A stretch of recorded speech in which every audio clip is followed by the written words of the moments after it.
Hi, Adam. If you're on the school board e-learning homepage, so the first page that you see when you log in to the website, you'll see your courses on the right side here. And then if you go down the page, you'll see Access Google Workspace, and you'll see that my teacher email account or my school board account has been linked to the course website. So I've got my teacher email, I've got my Google Drive with all of my Google Docs saved in it, and it's right here linked to the course website.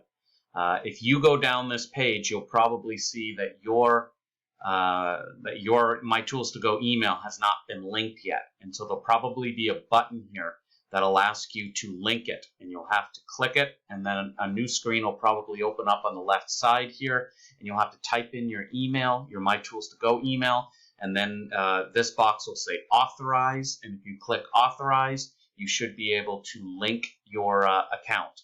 And then when you do that, when you try to submit assignments to the Dropbox, you'll see Google Drive appear as an option, and then you should be able to submit your Google Docs to the Dropbox.